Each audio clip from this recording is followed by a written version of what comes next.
Alright, this is what we're working with here.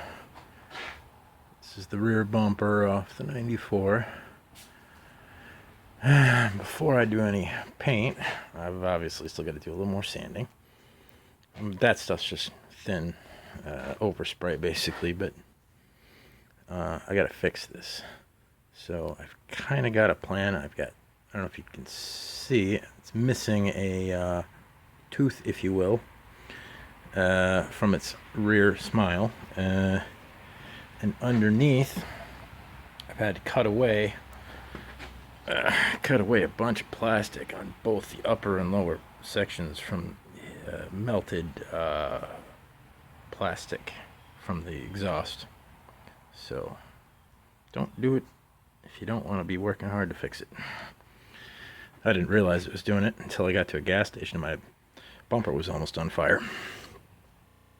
That's the styrofoam that's underneath the bumper, and that's melted. That's from the exhaust. That's when the car almost caught fire. Now, this is about 20 minutes later. I put a bunch of rivets in there, and I'm sanding them down so that they're flat.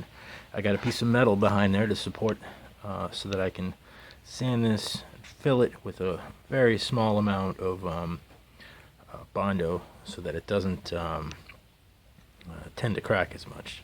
So maybe I might try to melt some plastic into the cap, but it's not very big, and I do need to fill this because it's got some depth to it. This stuff the metal I put on back is real thin. It's like a pop can, maybe a little bit thicker than a pop can, but it was just some scrap metal that was around. So yeah, one more update. I got some more rivets across here. Already ground them down using a drill and a grinding wheel, just to take them down, and then sanding with sandpaper across the area to level it out. Then I also ground down a little bit of the plastic so that it would be smooth around the edges here. But there's still a dimple, and it's still going to get filled, but it's not nearly as deep of a hole as it was before, so it's going to be good. Also, where I took out the badges, the probe symbol was here and Ford symbol was over here, both either flush or below the surface.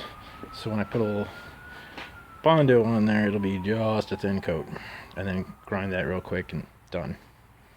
Now I got to rebuild that tooth, but I think what I'm going to do is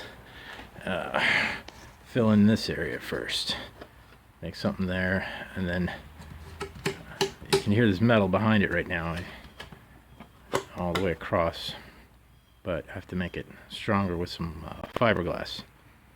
So that's going to be one of the next few steps. And this loop, cleaned it up with the grinder a little bit just to get the areas where because when it melted, it deformed. So